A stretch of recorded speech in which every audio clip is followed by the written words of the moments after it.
Assalamualaikum warahmatullahi wabarakatuh. Alhamdulillah.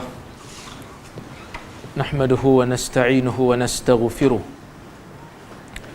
Wa na'udzu billahi min shururi anfusina wa min sayyiati a'malina. Man yahdihillahu fala mudilla lahu wa man yudlil fala hadiya lahu.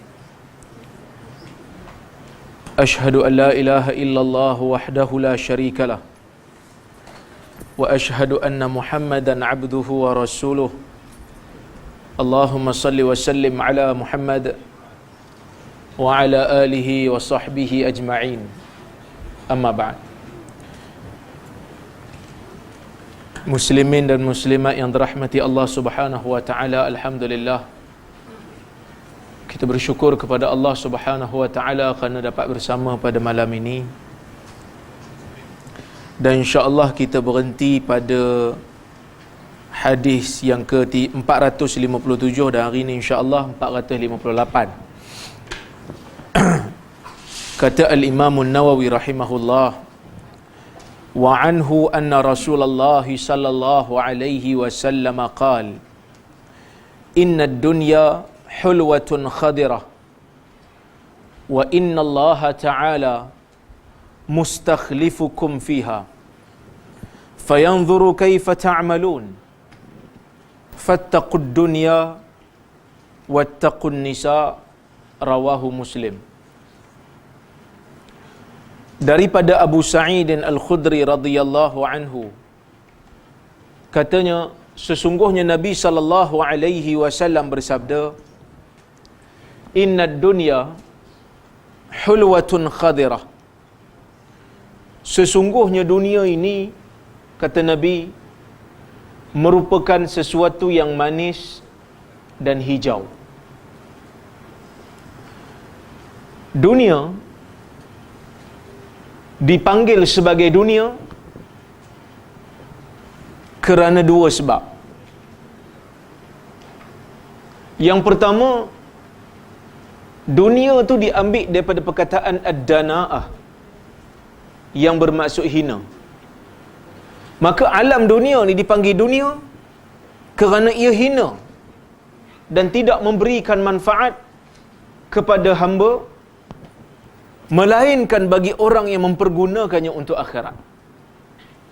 Maka sebab itu ada di dalam hadis Nabi sallallahu alaihi wasallam bersabda, "Lau kanatid dunya 'inda Allah janaha ba'udah ma suqiya fiha kafir," atau kama qala.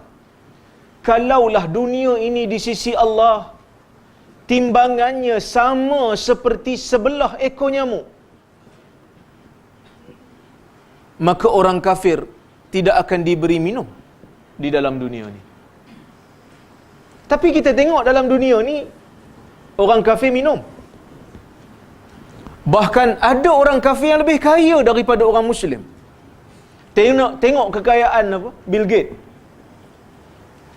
Tengok kekayaan apa? Yang Facebook. Mark Zuckerberg.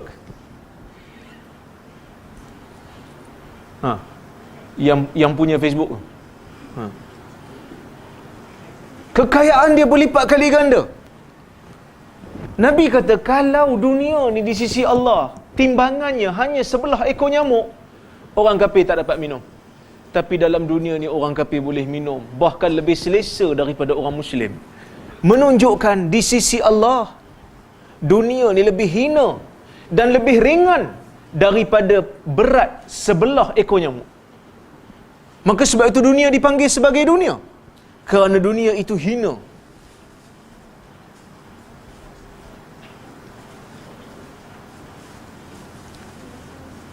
Sebab itu Ali bin Abi Talib diriwayatkan sebagai berkata, dia kata ad-dunya awwaluha ana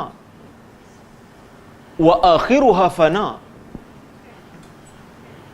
wa halaluha hisab wa haramuha iqab wa man istaghna fiha futin wa man iftaqara fiha hazin. Maksudnya, Ali menceritakan kepada kita, diriwayatkan daripada Ali bin Abi Talib, dikatakan, dia sebut, dunia ini awwaluha ana. Awalnya tu kesusahan, struggle. Nak hidup senang atas muka dunia ni struggle. Wa akhiruha fana. Tapi akhirnya dia akan hancur.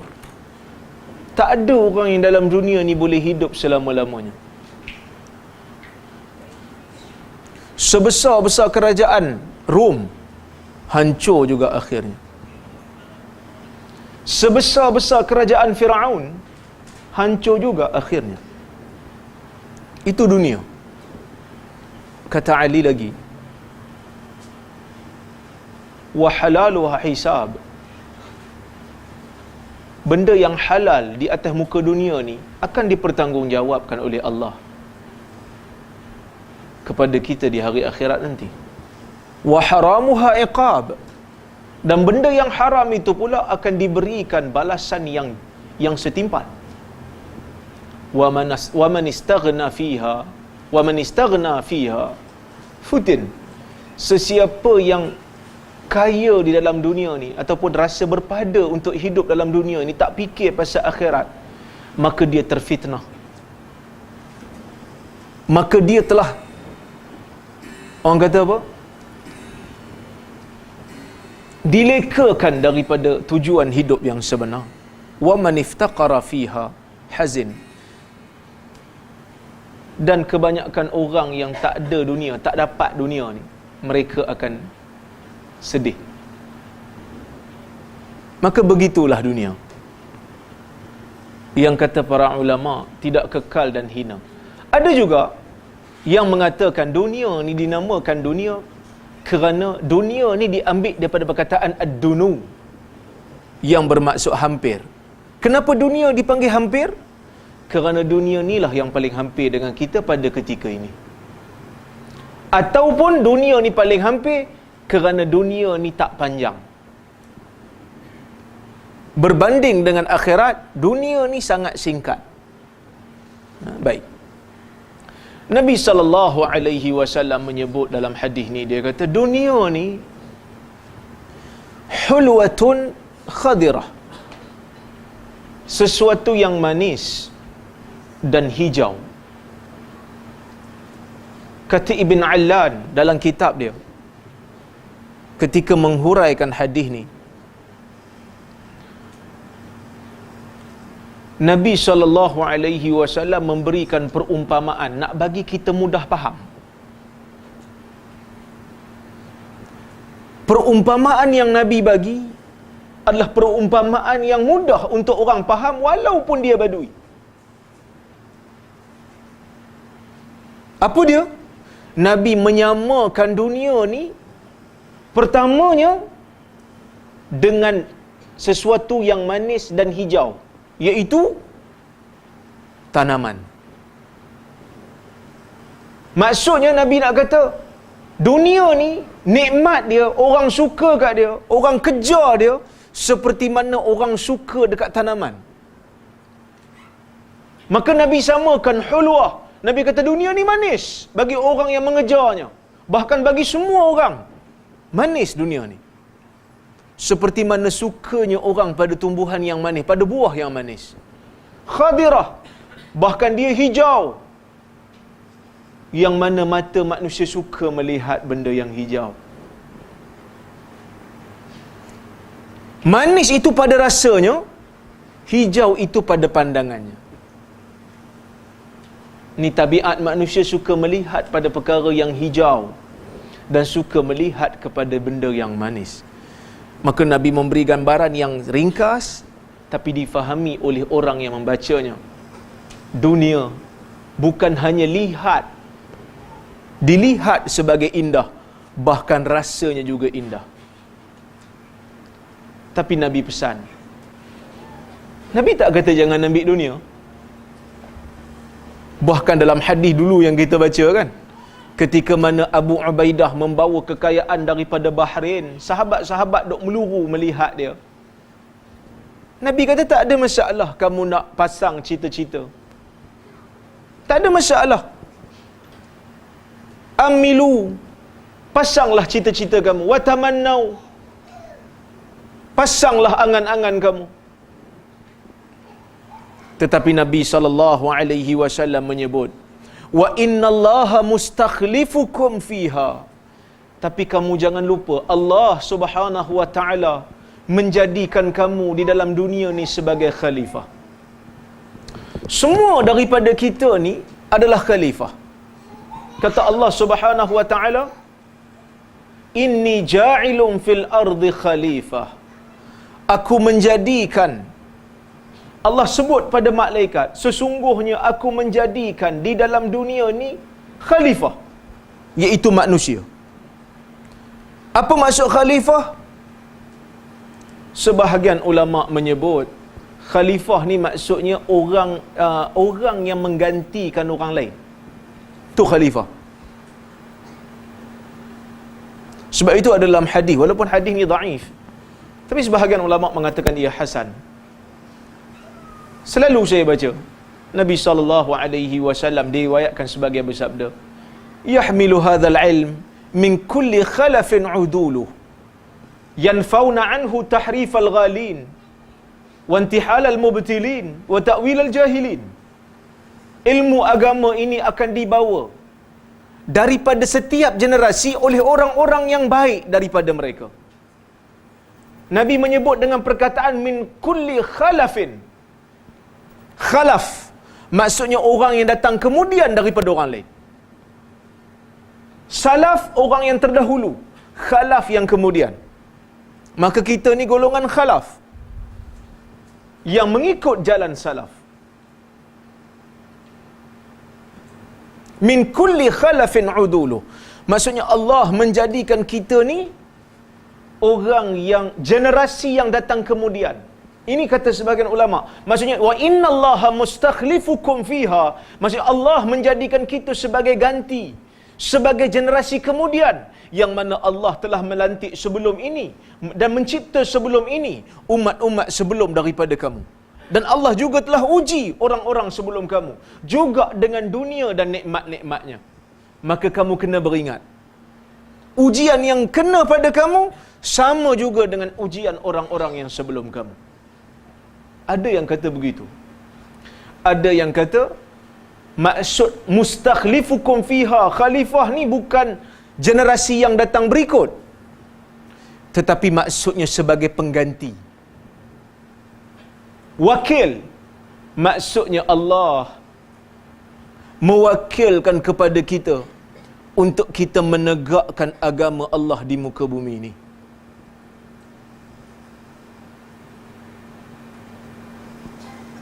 Maksudnya tugas yang Allah Ta'ala bagi kat kita ni untuk menegakkan syariat Allah. Daripada sekecil-kecil perkara sampailah sebesar-besarnya. Selagi mana kita mampu, maka selagi itu kita kena tegakkan syariat. Allah berikan nikmat, bukan nikmat dunia ni nikmat untuk selesa semata-mata, tetapi untuk kita tegakkan agama Allah. Itu maksudnya. Fayanzuru. Kemudian Nabi kata lagi, fayanzuru kaifa ta'malun. Untuk Allah melihat bagaimana kamu beramal. Bukan maksudnya sebelum daripada Allah berikan kita dunia, Allah Ta'ala tak tahu. Bukan bermaksud sebelum kita lahir dalam dunia, Allah Ta'ala tak tahu.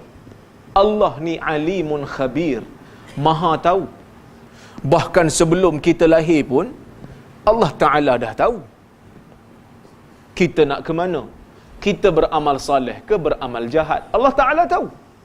Allah dah siap suruh malaikat tulis dah, kan? Syaqi atau sa'id, adakah kita celaka ataupun bahagia. Tapi Allah Ta'ala tahu. Bila Allah tahu, tak semestinya makhluk juga tahu. Bila Allah Ta'ala tahu, itu ilmu Allah yang mana makhluk belum tentu tahu.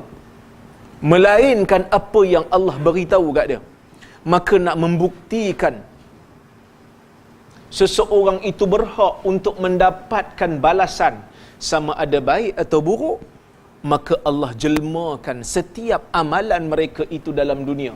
Walaupun Allah Ta'ala dah tahu, supaya mereka ini apabila datang ke dunia beramal, dan kemudian bila Allah nak memberikan kepada mereka balasan dan ganjaran, maka mereka tidak boleh ingkar, kerana mereka juga akui apa yang Allah Ta'ala tahu itu sebenarnya, sememangnya telah benar mereka lakukan di atas muka dunia ni. Kemudian Nabi kata lagi, fattaqud dunya, hati-hati kamu dengan dunia ni, takutlah kamu dengan dunia ni, jangan sampai kamu terfitnah dengan dunia, jangan sampai kamu menggunakan dunia sehingga kamu lupa dengan akhirat. Ini yang dimaksudkan dengan zuhud, yang kita tengah bincang hadis-hadis berkaitan dengan zuhud. Maksudnya bukan Nabi larang kita ni menggunakan dunia, tapi Nabi kata hati-hati bila nak guna dunia. Seperti mana seorang ibu bila anak dia nak memandu kereta, ibu dia kata hati-hati memandu. Bukan maksud ibu tak bagi memandu, tapi suruh ikut undang-undang lalu lintas.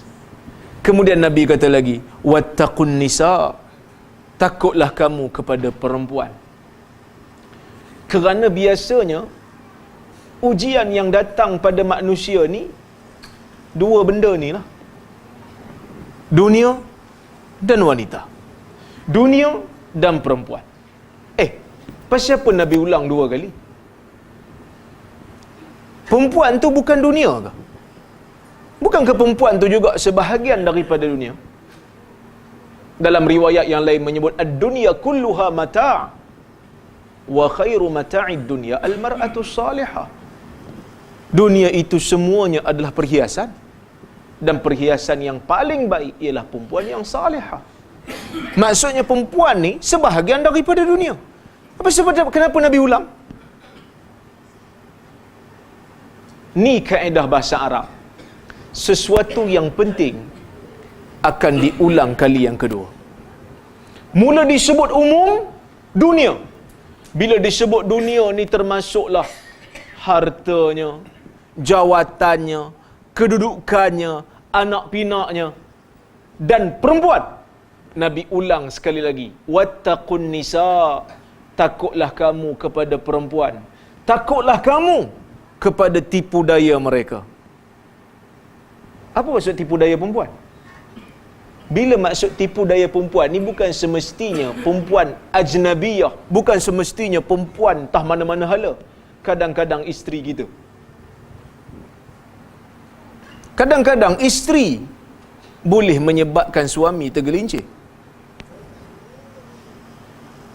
Kadang-kadang isteri boleh menyebabkan suami cuai dengan tanggungjawab. Maka sebab itu Nabi ulang sekali lagi. Apatah lagi kalau perempuan tu perempuan yang bukan isteri, lagilah bahaya.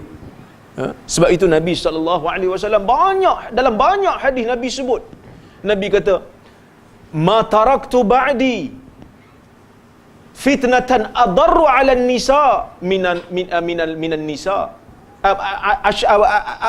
adarru 'ala ar-rijal minan nisa. Tidak aku tinggalkan setelah aku meninggal dunia, kata Nabi, satu fitnah. Apa maksud fitnah? Fitnah maksudnya ujian ataupun bala. Aku tidak tinggalkan setelah aku mati satu bala ataupun bencana yang lebih mudarat ke atas lelaki di kalangan umat aku, melebihi daripada wanita. Dalam riwayat yang lain Nabi SAW menyebut, ittaqun nisa fa inna awwala fitnatin ala bani Israel fin nisa. Takutlah kamu kepada perempuan, kata Nabi, kerana awal fitnah yang paling utama yang membinasakan Bani Israel adalah fitnah wanita.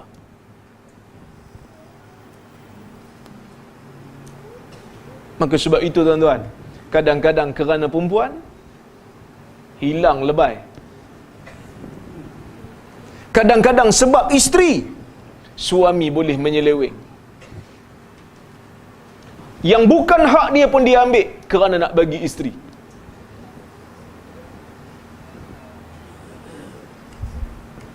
Semata-mata kerana nak meredakan isteri, ambil hak orang. Sanggup. Maka sebab itu Nabi memberikan pesanan ni. Baik, kita pergi kepada hadis yang berikutnya. Hadis 459.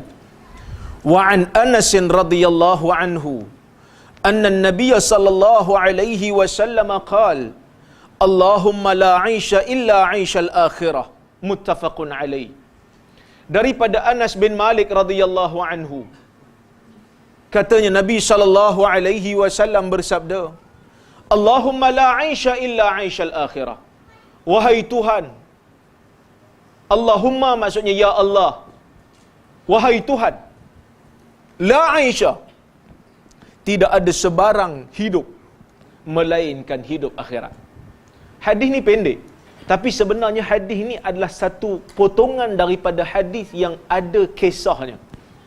Kalau tuan-tuan buka Sahih Bukhari, Imam Bukhari bawa hadis ni di banyak tempat. Di banyak tempat, kerana hadis ni dia ada kisah, yang mana kisah tu dia boleh masuk dalam bab ni, boleh masuk dalam bab tu. Ni keistimewaan Al-Imam Al-Bukhari, kerana dia boleh ulang satu hadis yang sama di tempat yang banyak apabila hadis tu mengandungi banyak faedah. Hadis ni ada kisah dia, yang mana kalau tuan-tuan semak dalam Sahih Bukhari, kisahnya Nabi sebut hadis ni ketika mana Nabi melihat sahabat-sahabat dia sedang angkut tanah dan batu ketika mana perang Khandaq. Tuan-tuan biasa dengar perang Khandaq? Perang Khandaq ni tahun ke berapa Hijrah? Biasa dengar kan? Biasa dengar. Tapi tahun ke berapa Hijrah? Yang tu tak pastilah. Tahun ke-5 Hijrah. Dia berlaku pada tahun ke-5 Hijrah. Dia berlaku disebabkan oleh pakatan jahat yang diketuai oleh orang-orang Quraisy dan orang Yahudi yang berada di Madinah. Mereka berpakat kumpulkan orang-orang Arab daripada seluruh orang yang ada di semenanjung tanah Arab untuk serang Nabi yang berada di Madinah, kerana mereka merasakan kewujudan Madinah merupakan bahaya bagi orang-orang Quraisy. Sebab apa bahaya bagi orang Quraisy? Orang Quraisy ni kena meniaga. Orang Quraisy ni kena meniaga. Jadi bila kena meniaga, dia orang nak meniaga di mana? Nak meniaga ke Syam, ke Yaman dan ke Syam. Yaman tak apa belah selatan, Mekah belah selatan. So kalau dia orang ke Yaman tak ada masalah. Tapi bila dia orang nak pergi ke Syam, nak pergi ke utara, mereka terpaksa melalui kawasan yang berhampiran dengan Madinah. Highway yang dia orang nak lalu tu kena lalu ke Madinah. Maka sebab itu perang Badar berlaku. Perang Badar berlaku pada tahun kedua Hijrah disebabkan Abu Sufyan balik bawa kekayaan. Nabi suruh rampas kekayaan kerana mereka harbi. Kafir harbi ni bukan hanya darah saja halal, harta pun halal. Mereka bertempur di Badar, Islam menang. Bertempur di Uhud, Islam kalah. Tapi Islam masih, walaupun kalah, masih ada base. Maksudnya masih lagi ada negara. Dia kata tak boleh jadi. Kita kena kumpulkan. Orang musyrikin Quraisy merasakan kalau mereka saja yang pergi untuk berperang dengan orang Islam, tak boleh menang. Susah nak menang. Kerana dia orang dah cuba di Uhud. Tak boleh nak bunuh Muhammad ni. Sebab apa? Sebab akan ada orang yang akan jadi perisai bagi dia. Seperti mana yang berlaku kepada Talhah bin Ubaidillah, yang dia kata apa? Nahruka duna nahri ya Rasulullah. Jadikan tengkuk engkau belakang tengkuk aku ya Rasul. Jangan ke depan. Dia menjadi perisai kepada Nabi. Sehinggakan tangan dia kudung di hari Uhud. Bila orang tanya pada Abu Bakar, apa yang kau ingat pada hari Uhud? Dia kata, al-yawm yawmu Talhah. Hari itu, zakal yawm yawmu Talhah. Hari itu adalah hari Talhah, di mana Talhah telah berusaha sedaya mampu untuk mempertahankan Nabi SAW. Tak boleh nak buat apa. Dia orang kata lain macam sahabat ni. Lain macam dia orang ni mempertahankan Rasul. Maka mereka pakat. Pakatan tu berlaku di dalam Madinah. oleh orang-orang Yahudi yang mengkhianati Nabi, yang diketuai oleh seorang pemimpin Yahudi yang namanya Huyai ibn Akhtab. Dia gerakkan Yahudi Bani Quraizah untuk langgar perjanjian dengan Nabi. Orang Yahudi yang duduk Madinah, dia ada perjanjian dengan Nabi, nak mempertahankan Madinah, nak memelihara negara, tapi dia orang khianat. Join, bakar semangat orang Arab untuk lawan Nabi. Maka berita ni sampai kat Nabi. Bila sampai kat Nabi, Nabi sedar kekuatan dia tak banyak. Cuma ada 3,000. Tentera cuma ada 3,000. Nak lawan dengan 10,000 tentera yang datang daripada Mekah, yang datang daripada segenap pelusuk tanah Arab, macam mana nak lawan? Tuan-tuan, pada ketika ini terbukti keimanan para sahabat. Orang munafik jangan tanya. Orang munafik jangan tanya. Dia orang siap pelekeh Nabi lagi. Maka Nabi bermesyuarat dengan sahabat-sahabat, macam mana nak buat ni? Serangan akan datang daripada segenap penjuru. Maka bangunlah Salman Al-Farisi. Dia mengatakan, kalau di Parsi, kita korek khandak, kita korek parit supaya menjadi kubu,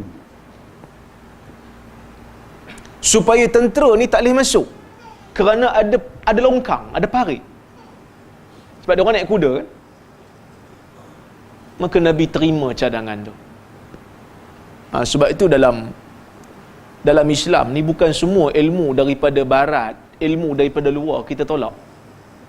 Ilmu yang bermanfaat kita terima. Sebab Nabi terima ilmu daripada Salman. Nabi tak kata ini semua ilmu barat, ilmu kafir ni. No. Tak boleh pakai. Tak. Sebab tu kadang-kadang ada kawan-kawan kita ni, dia apa? Terlalu rigid kan. Ni mana ada dakwah pakai Facebook ni. Ni semua Yahudi punya kerja. Tapi dia komen pun pakai Facebook lah.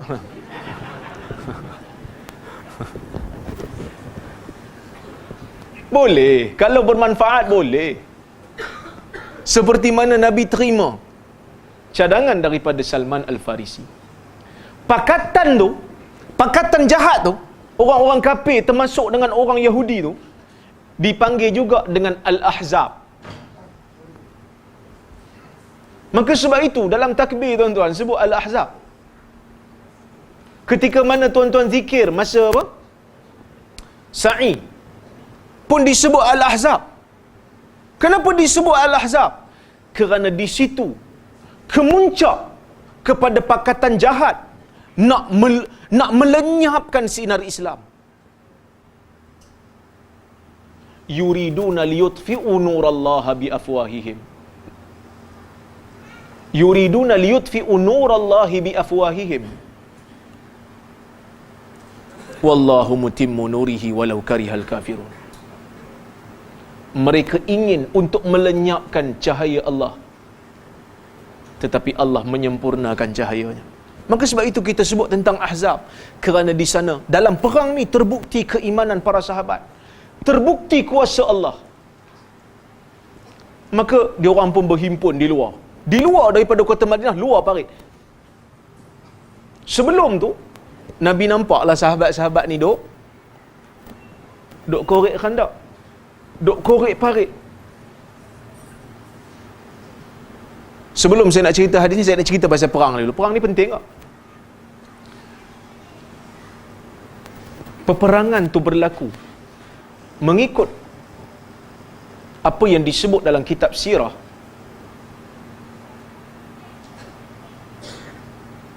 Kepungan tu berlaku selama sebulan. Tuan-tuan bayang, sebulan tak boleh keluar daripada kawasan Madinah.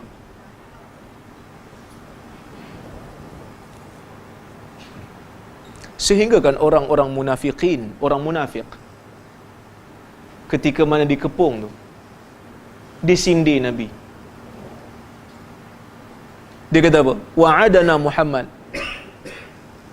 kanuza Qaisar wa Qisra wa inna ahadana la ya'manu nafsahu ala an yadhhaba ila al-khala atau ila al-gha'it atau al-bawl. Kata orang munafik, Muhammad janji kat kita bukan main lagi. Konon nak bagi kekayaan Parsi dan Rom, nak bagi kekayaan Caesar dan Kisra, iaitu maharaja Rom dan Parsi. Janji Muhammad akan meruntuhkan dua kerajaan ni. Tapi sekarang ni bukan kata nak dapat dua tu, kita nak pergi berak pun tak berani. Maksud nak pergi ke buang air, nak pergi ke khala. Sebab zaman dulu kan, bila nak buang air tu antara tempatnya adalah padang pasir. Nak pergi ke padang pasir di luar Madinah pun tak berani. So jangan sembanglah nak lawan Rom. Ni pun tak dapat lagi. Itu orang munafik. Tetapi orang-orang Islam, mereka tetap mengatakan hasbunallah wa ni'mal wakil. Cukuplah bagi kami Allah, dan dialah sebaik-baik Tuhan yang menguruskan urusan kami. 30 hari perang. Masa tu Khalid ibn al-Walid masih lagi dalam tentera kafir. Ikrimah bin Abi Jahal juga join tentera kafir. Tapi kemudian mereka masuk ke dalam Islam. Dan dalam perang itu jugalah Sa'ad bin Mu'az terkena panah. Yang mana panah tu dikatakan terkena dia punya apa ni? Zira', lengan dia. Terkena lengan dia. Dan terkena atri dia. Terkena urat yang bawa darah. Sehingga kan Nabi ambil kai. Kai ni besi panas.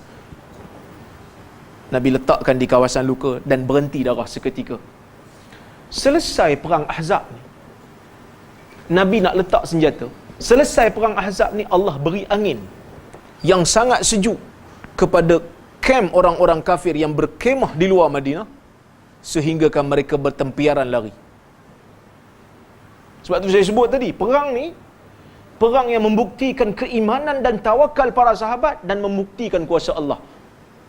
Setelah 30 hari berlalu, Allah hantar angin. Angin yang kuat dan sejuk sehingga merobohkan kemah-kemah orang kafir. Orang kafir jadi tak selesa, maka mereka bertempiaran lari.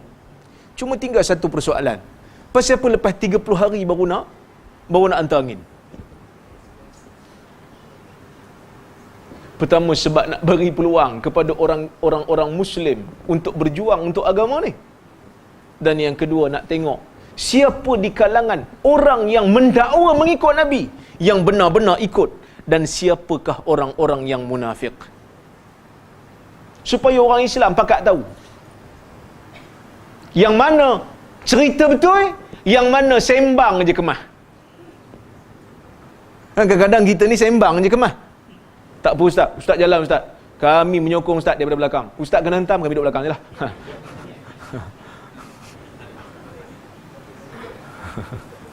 Yang tu biasa kan. Maka Allah Ta'ala bagi angin, lari bertempiaran. Nabi nak letak senjata. Jibril kata, adakah Rasul telah meletakkan senjatanya? Sedangkan kami belum lagi meletakkan senjata. Jibril juga join perang ni. Maka Nabi diarahkan untuk pergi ke perkampungan Bani Quraidah.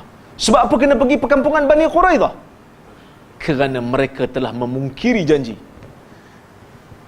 Kerana mereka telah menyebabkan pakatan jahat untuk serang Islam itu berlaku. Maka Nabi pun pergi ke perkampungan Bani Quraidah. Nabi perang dengan orang-orang Bani Quraidah, iaitu orang Yahudi.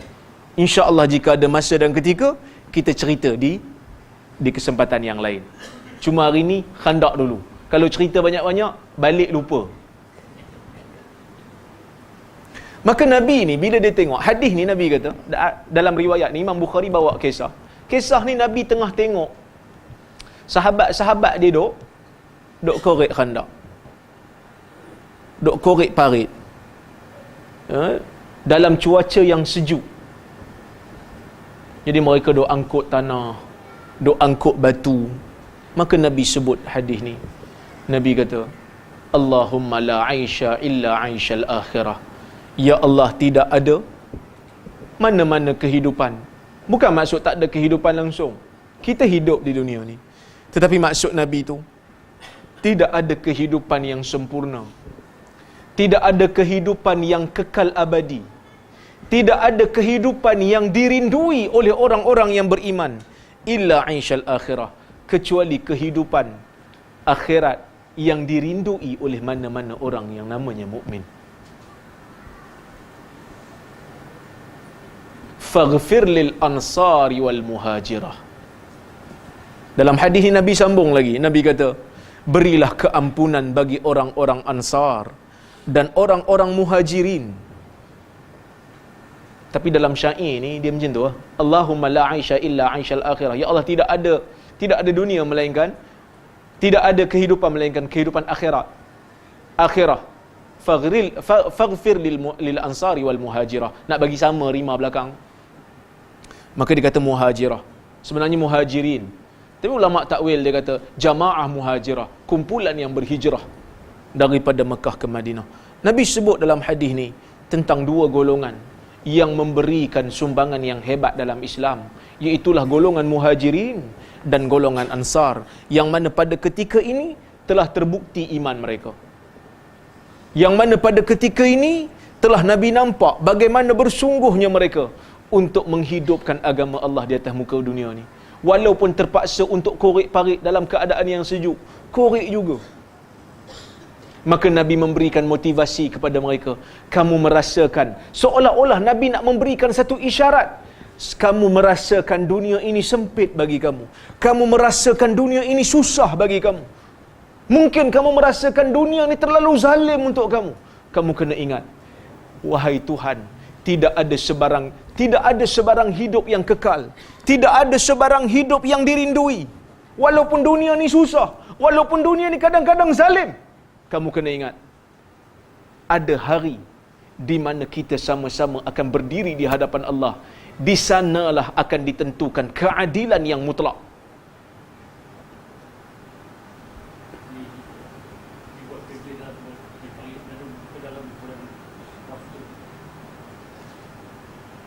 Wallahu a'lam, saya tak pasti kan.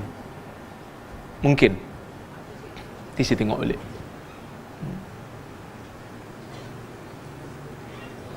Tidak ada kehidupan melainkan kehidupan akhirat. Dan ampunkanlah ya Allah bagi golongan ansar dan muhajirin ni. Maksudnya Nabi nak berikan isyarat, sebaik-baik mana manusia pun, nama selagi mana dia bukan Nabi, maka akan ada kesilapan dan kekurangan di mana-mana.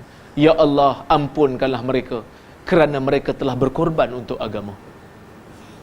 Nabi nak bagi dia orang ni motivasi. Bahkan Nabi dalam hadis ni juga memberikan kita motivasi.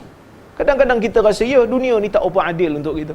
Dunia ni zalim untuk kita. Kita tak sebut, orang kata kita sebut. Tuan-tuan, sedih tu jangan lama sangat.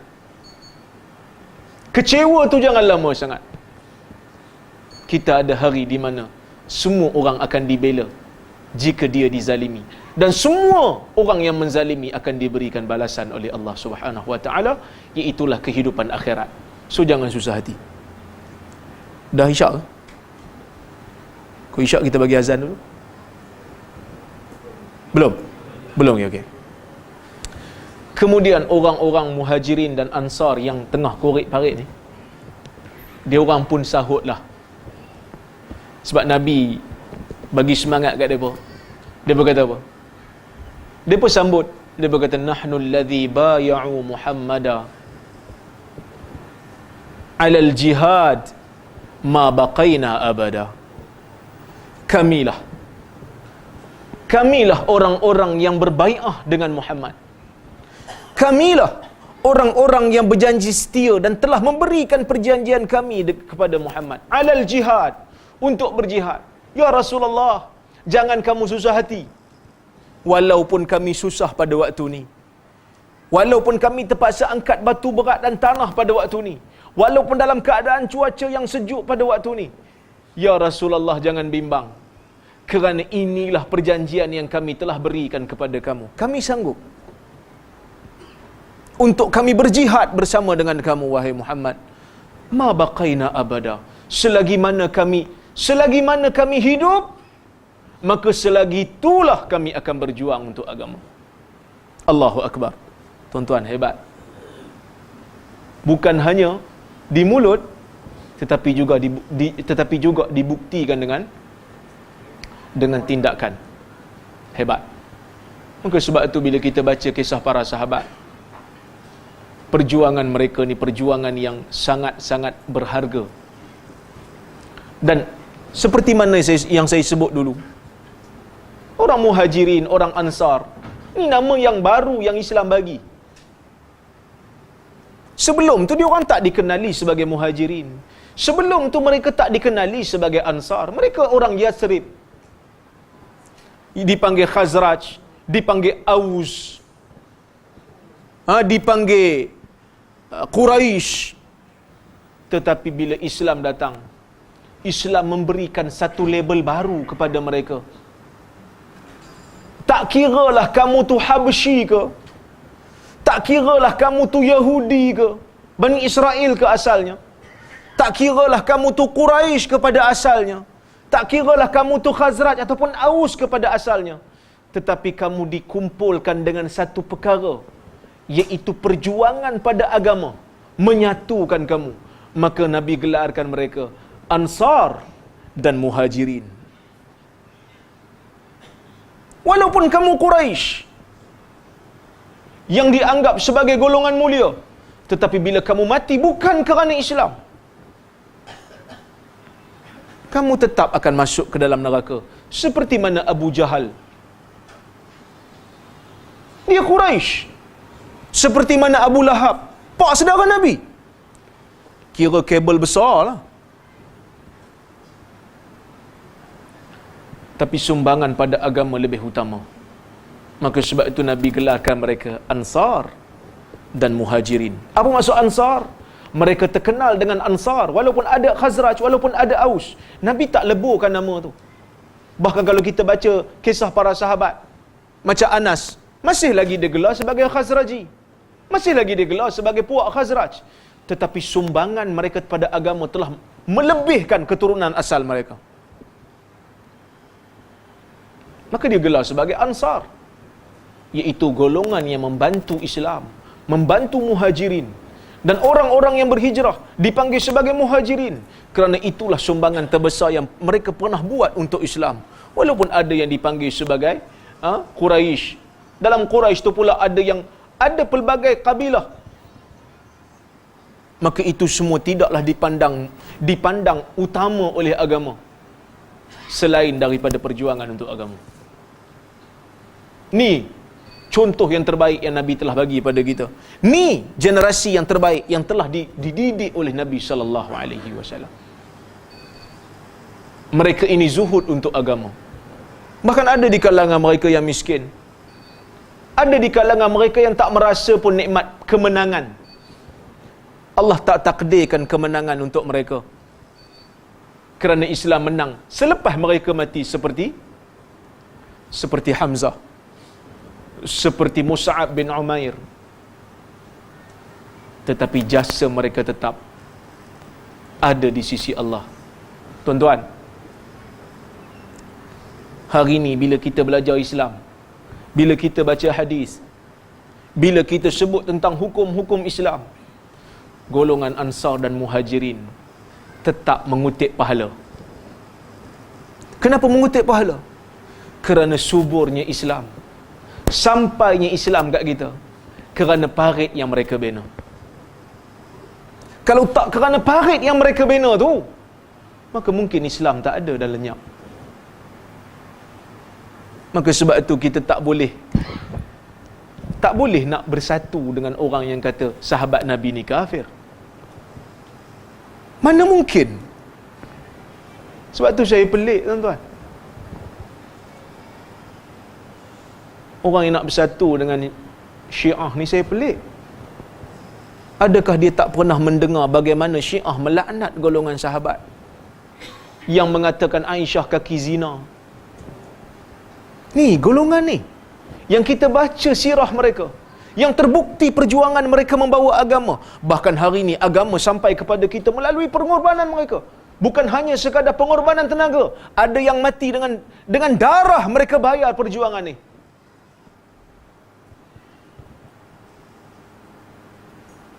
Tapi senang-senang dikafirkan oleh satu mazhab yang tidak pernah dikenali di awal Islam. Maka sebab tu saya kata, kalau nak bersatu boleh, tapi masuk ahli sunnah. Berhenti caci maki para sahabat.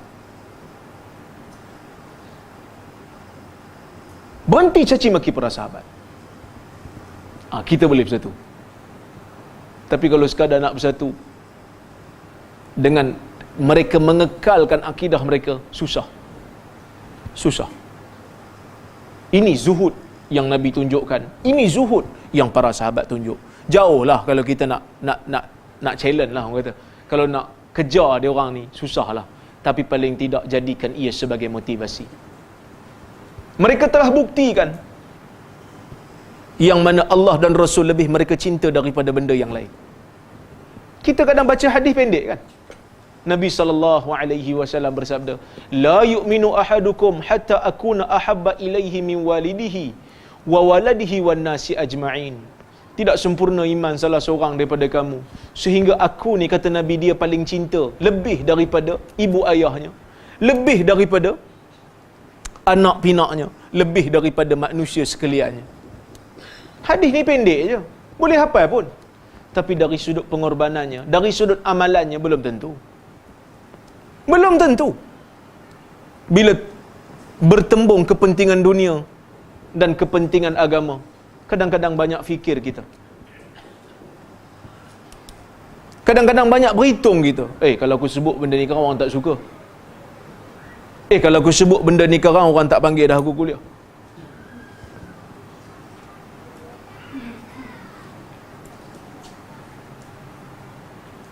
Sukar untuk kita mencari seseorang yang boleh menggadaikan dunianya kerana agamanya.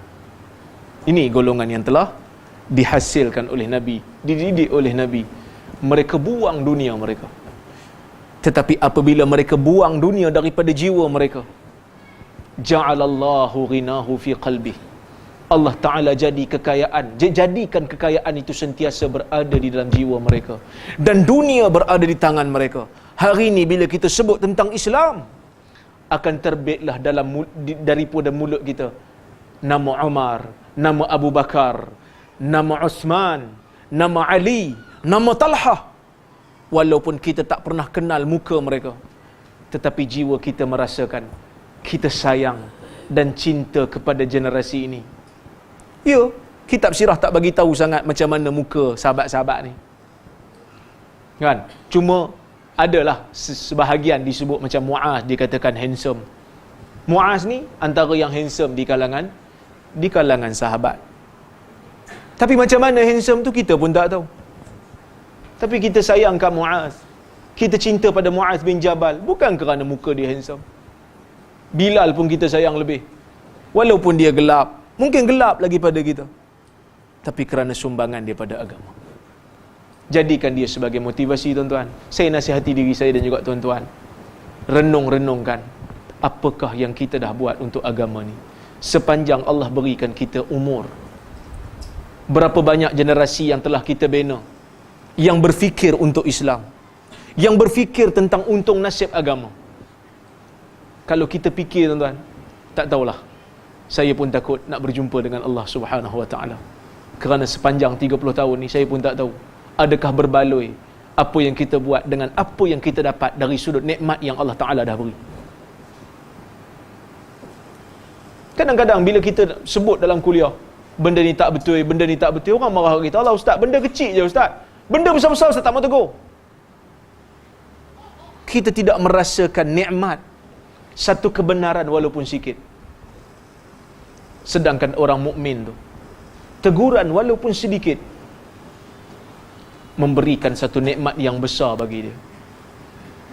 Tapi mujurlah golongan sahabat ni tak pernah jumpa alasan ni. Tuan-tuan, Nabi duduk dalam Masjid Nabawi. Nabi tengok ada seorang sahabat solat tak betul. Nabi panggil dia. Nabi kata apa? Irji' fasalli fa innaka lam tusalli. Kau pergi patah balik solat kerana kau tak solat betul. Nabi ajar cara dia solat. Nasib baik dia tak kata kat Nabi. Yang penting kau solat juga. Tu orang munafik tu lagi besar. Pergi sana, tegur sana.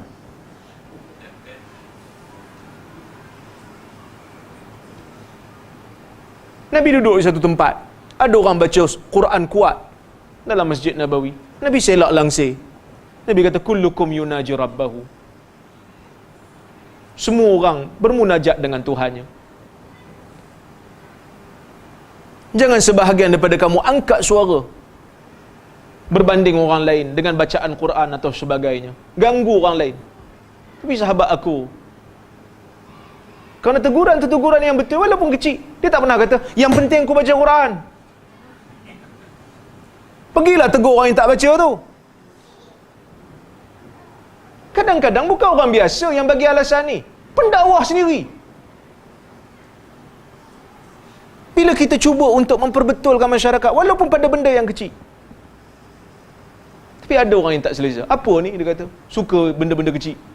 Tak, benda kecil pun kalau memberikan manfaat, teruskan. Yang tak dibenarkan bila kita berbantah-bantah dalam perkara kecil. Ya, jangan dilekakan dengan perkara yang kecil. Kita fikir, benda besar pun kita fikir. Benda kecil kita jangan abaikan. Itu sifat orang yang beriman.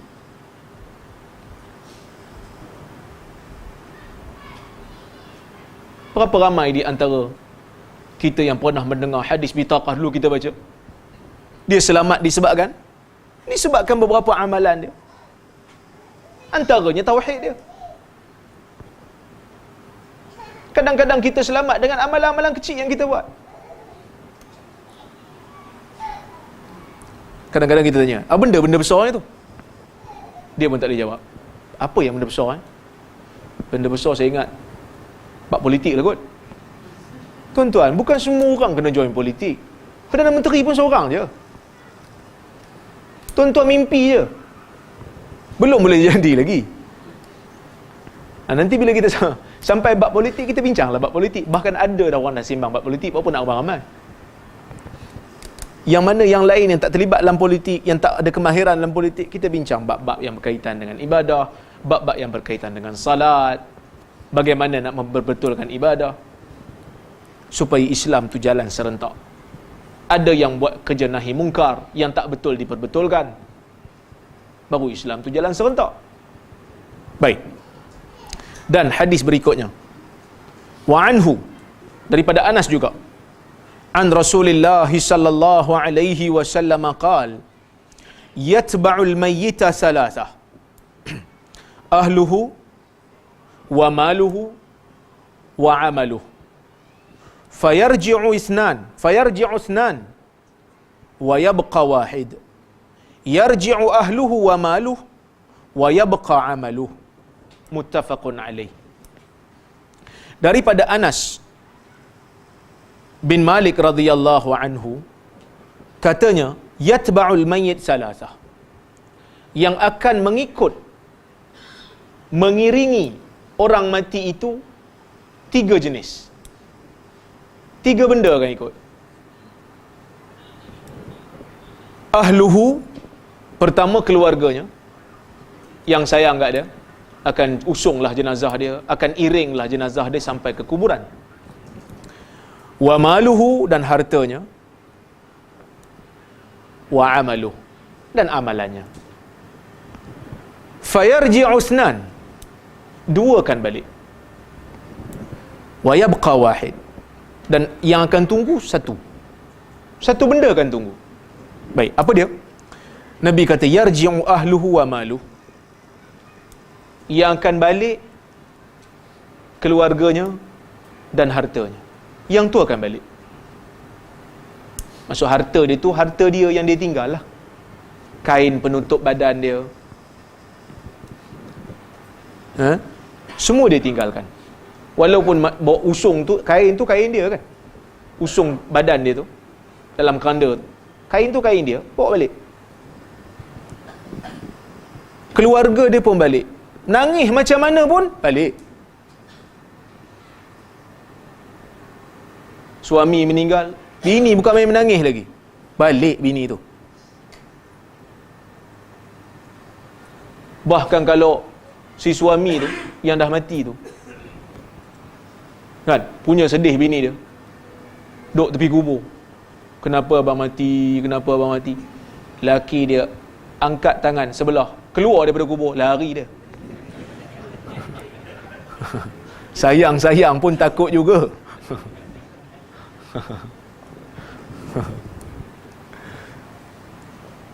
Harta kembali, keluarga kembali. Yang kekal apa? Amalannya. Dalam hadis riwayat Ahmad dengan sanad yang sahih, diceritakan bagaimana seorang hamba ni apabila masuk ke dalam kubur, amalan dia akan datang membentuk, menyerupai manusia. Kalau amalan dia baik, akan datang amalan itu berupa lelaki yang penampilan dia baik.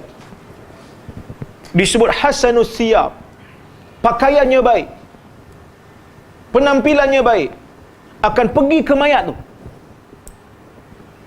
Tapi sebelum nak pergi tu, ada riwayat yang lain menyebut, bila mati saja Allah Ta'ala cabut aja roh yang baik ini akan dibawa oleh malaikat rahmat ke langit,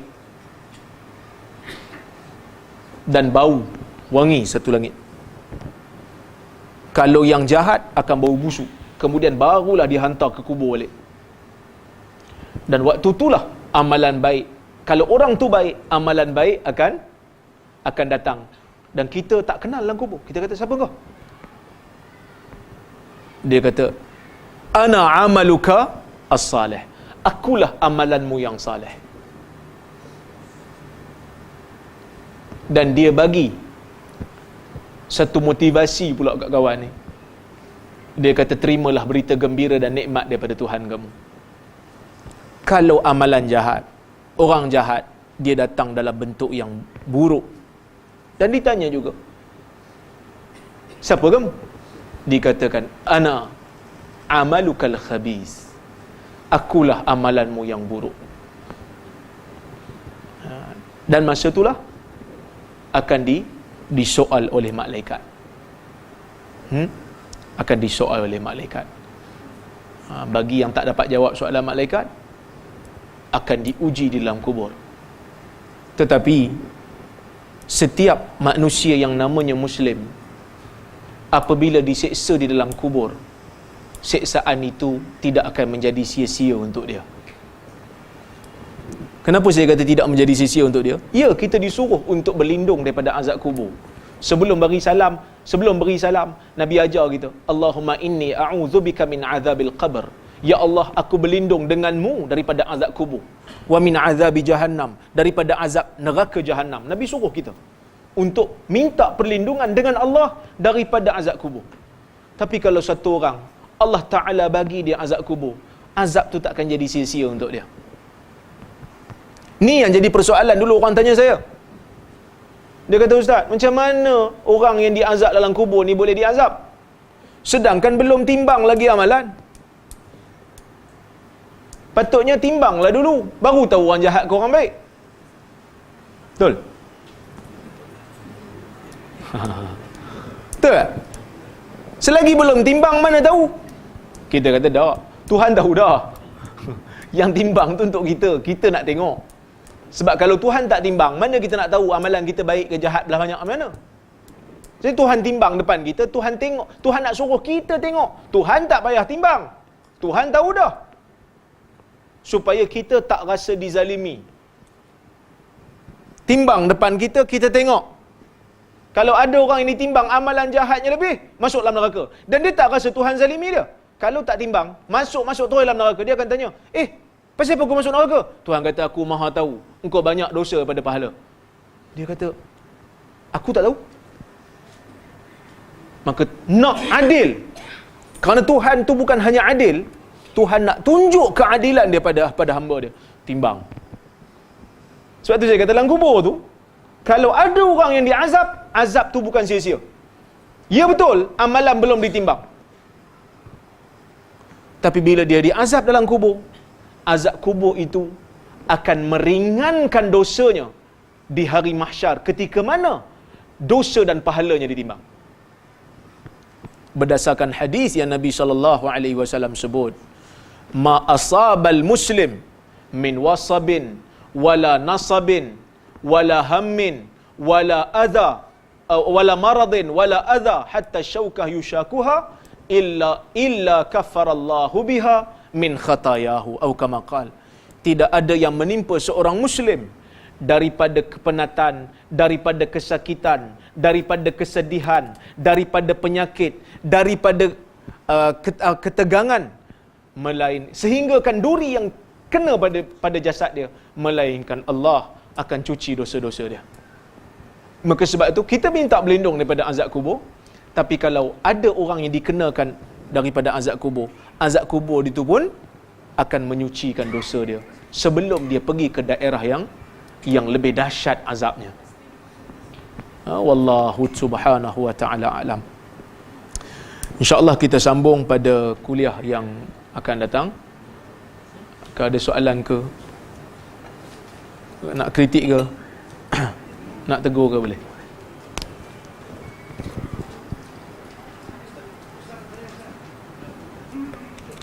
Ya je.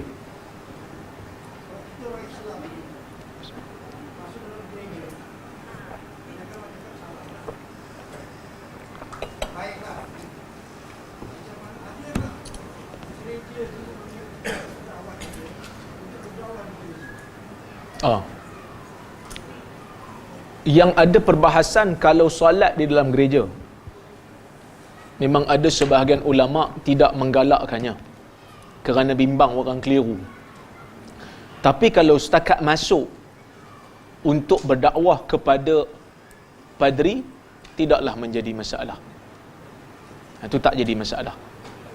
Bukan kita reda dengan kekufuran yang ada dalam tu, tapi untuk kita berdialog dengan orang yang ada dalam tu, tak jadi salah. Tapi jangan join sekali lah apa yang dia buat kan. Kalau join memang tak boleh lah. Kita pula pergi minum holy water sekali dengan mereka kan. Tak ada lah.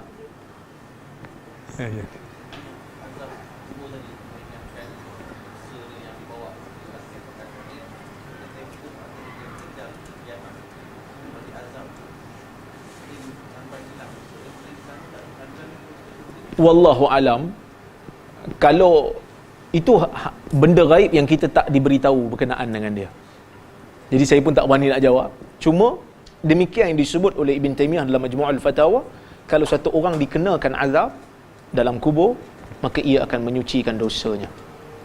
Itu yang disebut. Tetapi adakah akan hilang terus ataupun akan ada, wallahu ta'ala alam. Sebenarnya kita dalam dunia ni pun ada juga hukuman-hukuman yang Allah Ta'ala bagi, seperti hudud, seperti qisas, seperti apa, seperti bala bencana yang Tuhan bagi, kesusahan yang Tuhan bagi, macam kena duri tadi kan, dia akan menyucikan dosa. Dia akan menyucikan dosa. Tapi apa yang ada, yang bila kita baca azab kubur ni, dia dosa-dosa yang spesifik. Ada hadis-hadis yang menyebutkan dosa-dosa yang spesifik. Maka mungkin hanya dosa-dosa yang tertentu saja. Wallahu ta'ala alam. Ada tak kemungkinan orang yang masuk ke dalam dunia yang meninggal lah, tidak membawa dosa? Sebab selain hidup meninggal, so banyak cara kita menghasilkan dosa. Buat ini dihasilkan dosa sebelum, buat ini setahun hilang, ini setahun hilang. Taubat. Kalau orang tiba semua, kita tak masuk dalam buku tanpa masalah tu. Saya pun tak pasti. Kita buat ini, habis kalau contohnya tahun kemudian, apa yang seperti itu, ada duduk pun, kalau porsi hilang, duduk ada duduk. Hari-hari duduk, kali Ya, ada kemungkinan juga lah. Ada kemungkinan juga. Mungkin ada kemungkinan. Wallahu a'lam.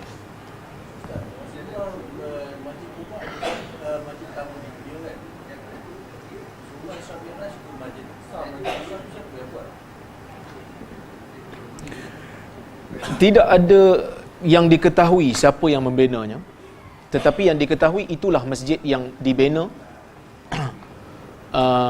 sebelum daripada Masjidil Haram. Ada yang, tapi apa yang pasti di zaman Nabi Allah Sulaiman sudah ada binaan itu. Sebab tu sekarang ni dia orang mencari haikal Sulaiman ya. Orang Yahudi duk cari ya haikal Sulaiman tu. The Temple of Solomon kononnya kan. Kerana mereka mencari binaan Nabi Allah Sulaiman. Tetapi Masjidil Aqsa sudah ada di zaman Nabi dan dia memang dibina sebelum daripada. Ya. Itu dalam Islam lah. Dalam era Rasulullah SAW.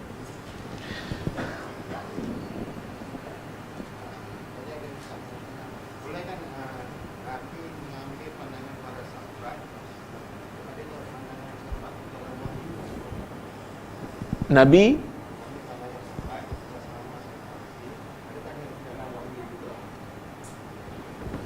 bila Nabi ambil pandangan sahabat, adakah pandangan sahabat tu wahyu? Bukanlah. Cadangan sahabat lah.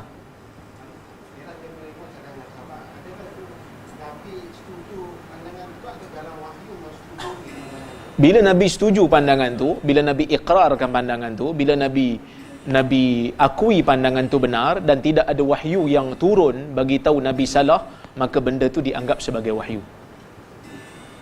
Boleh? Ya, bila wahyu akui benda tu benar, maka dia jadi wahyu lah. Bila Nabi akui benda tu, maka dia jadi wahyu. Contoh, sahabat makan dhab, kan? Sahabat makan biawak padang pasir tu kan. So Nabi tak makan lah, tapi Nabi tak bantah, maka dia jadi wahyu lah, boleh makan, hukum. Tapi ada benda yang sahabat buat, Nabi pada peringkat awal Nabi tak bantah, kan? Cuma Nabi tak setuju. Kemudian ada ayat Quran kata tak betul pandangan tu. Macam pandangan Abu Bakar yang suruh ambil tawanan, ambil apa? Ambil upah pada suruh tawanan ajar anak orang Islam membaca kan. Nabi setuju. Kemudian turun wahyu kata tak betul. Umar betul. Maka yang tu bukan wahyu lah. Bila wahyu kata salah. Wahyu tak wahyu ni bila turun ataupun bila Nabi akui ataupun bila ayat Quran bagi tahu. Kerana wahyu ni datang daripada dua cara tu lah. Quran dan hadis. Selain daripada tu bukan wahyu. Wallahu ta'ala alam. Terima kasih banyak tuan. Saya minta maaf ketika saya bahasa. Aku qauli hadza wa astaghfirullah al-azim li wa lakum. Assalamualaikum warahmatullahi wabarakatuh.